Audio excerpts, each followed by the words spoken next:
बिस्मिल्लाहिर्रहमानिर्रहीम बिस्मिल्लाहिर्रहमानिर्रहीम। उम्मीद है आप सब खैरियत से होंगे। अब हम स्टार्ट करने जा रहे हैं सेकंड ईयर की उर्दू का लेसन नंबर 6 जो कि है पहली फ़तह का पार्ट नंबर 2। पार्ट नंबर 1 में हमने मुसन्नफ़ का तारुफ़ पढ़ा था और सबक का खुलासा और अहम मकामात और शख्सियात के बारे में तज़किरा किया था। पार्ट नंबर 2 में अब हम मशक करेंगे। लेसन स्टार्ट करने से पहले गुजारिश है कि मेरे चैनल को लाइक करना और सब्सक्राइब करना मत भूलिएगा। मशक स्टार्ट करने से पहले हम थोड़ा सा लेसन के बारे में पढ़ लेते हैं ताकि जो लेसन है वो हमारे जहन नशीन हो जाए। मुसन्नफ़ क्या कहते हैं, मोहम्मद बिन कासिम के बारे में लिखते हैं। पहली फ़तह जो है मोहम्मद बिन कासिम का तज़किरा किया गया है। मोहम्मद बिन कासिम ने 500 सिपाहियों की मदद से पहाड़ी किले पर हमले का इरादा किया तो एक बूढ़ा कमांडर ने कहा कि सिपह सालार को फ़ौज के साथ लाजमी रहना चाहिए। इसकी जान अज़ खुद कीमती होती है और उसे आखिरी उम्मीद और सहारा समझा जाता है।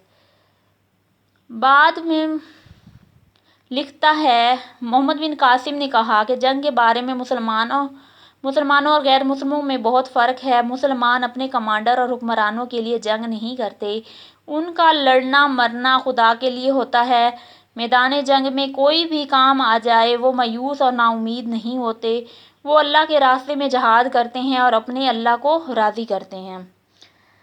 अब बढ़ते हैं मशक की जानिब। किस खबर ने बसरा के लोगों को मुश्तइल कर दिया था? मुसलमान वफ़द के 18 आदमियों के कत्ल की खबर पहुंची तो बसरा के लोग मुश्तइल हो गए। अगला क्वेश्चन है, रास्ते का किला पहले फ़तह करने में मोहम्मद बिन कासिम ने क्या मसलहत महसूस की? मोहम्मद बिन कासिम ने रास्ते का किला पहले फ़तह करने में यह मसलहत महसूस की कि मुसलमान फ़ौज का रोब दुश्मनों पर छा जाएगा, बाद में वो मुसलमान फ़ौज का डटकर मुकाबला नहीं करेंगे। अगला क्वेश्चन है, कादसिया की जंग में ज़बरदस्त फ़ौज के बावजूद ईरानियों को क्यों शिकस्त हुई? ईरानियों ने अपने ज़ोर बाजू की बजाय रुस्तम की शख्सियत से अपनी तमाम उम्मीदें वाबस्ता कर ली थीं। जब रुस्तम मैदान जंग में मारा गया तो वो नाउमीदी और बददिली का शिकार होकर मैदान छोड़कर भाग निकले। अगला क्वेश्चन है, मुसलमानों और गैर मुसलमानों की जंग का क्या फ़र्क है?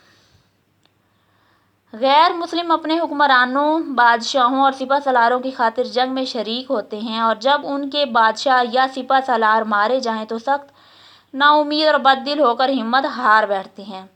मुसलमान सिर्फ अपने खुदा के लिए अपनी जान की बाजी लगाते हैं, इसलिए शहादत ही उनका मतलूब और मकसूद होता है। अब बढ़ते हैं अगले क्वेश्चन की जानिब। क्वेश्चन नंबर 2 है, मंदरजा ज़ैल फ़िक्रों की वजाहत कीजिए। गयूर कौम की एक बेकस बेटी की फरियाद बसरे और कूफे के हर घर में पहुंच चुकी थी। इसका क्या मतलब है? इसका मतलब ये है कि राजा दाहिर की अफवाज के हाथों कैद होने वाली मजबूर बेकस लड़की नाहिद ने अपने खून से एक रुमाल पर पैगाम लिखकर इराक के गवर्नर हज्जाज बिन यूसुफ को भेजा। इस फरियाद ने बसरे और कूफे के हर घर में बेचैनी और बेताबी जो थी वो पैदा कर दी थी। अगला जुमला क्या है? खुदा मुझे कौम के लिए रुस्तम न बनाए बल्कि मुझे मुसन्ना बनने की तौफीक दे। इसका क्या मतलब है? जब मोहम्मद बिन कासिम के एक बूढ़े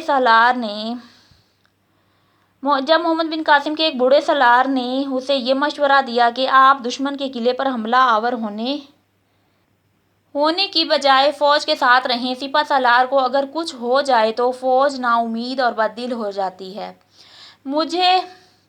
मोहम्मद बिन कासिम ने जवाब दिया, मुसलमान शख्सियत के नहीं मकसद के असीर होते हैं। ईरानी पहलवान रुस्तम मारा गया तो ईरानियों ने हौसला हार दिया, उनके मद्देनज़र कोई आला मकसद नहीं था। जब मसना बिन हारिस मैदान जंग में शहीद हुए तो अल्लाह पर भरोसा रखने वाली फ़ौज नाउमीद और बददिल न हुई और वो जुर्रत और साबित कदमी से लड़ती रही। इस पस मंज़र में मोहम्मद बिन कासिम ने अपने सलारों को जवाब दिया, खुदा मुझे कौम के लिए रुस्तम न बनाए बल्कि मुझे मुसन्ना बनाने की तौफीक अता करे।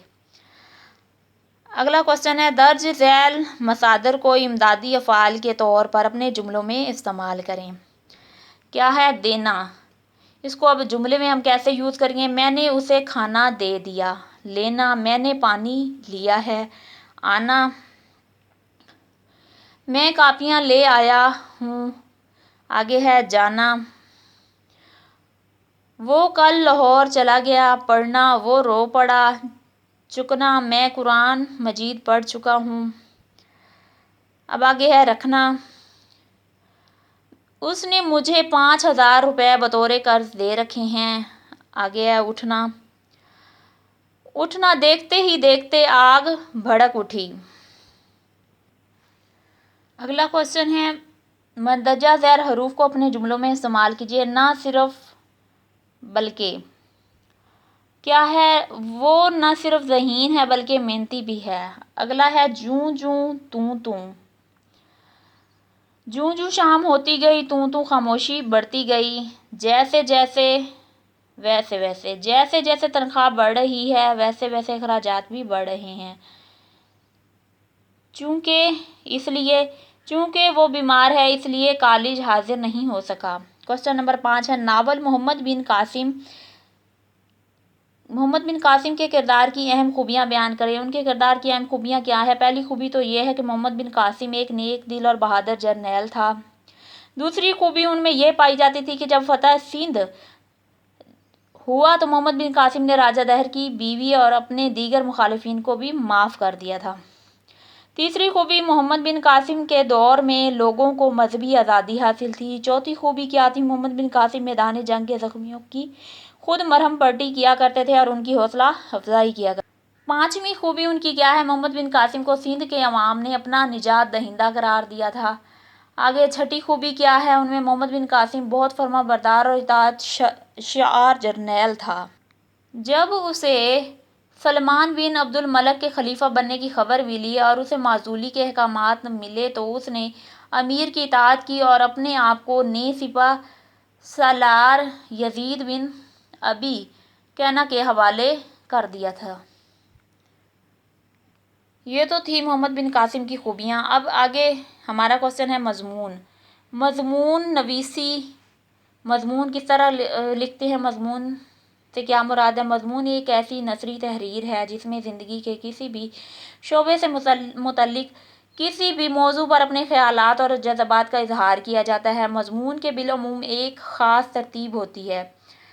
سب سے پہلے زیر بحث موضوع کا تعارف کرایا جاتا ہے اور پھر اس کے بارے میں معلومات پیش کرنے کے بعد نتیجہ جو ہے وہ اخذ کیا جاتا ہے۔ مضمون قدرے مختصر مگر جامع ہونا چاہیے۔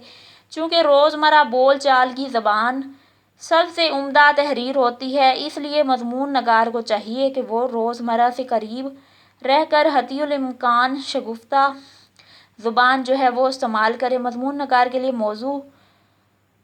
موضوع کا لحاظ رکھنا بھی ضروری ہوتا ہے کیونکہ اگر مضمون نگار موضوع سے منسلک نہ رہے یا خیالات کی ترتیب کو گڈمڈ کر دے تو اس کا مضمون جو ہے وہ اچھا تاثر نہیں دیتا۔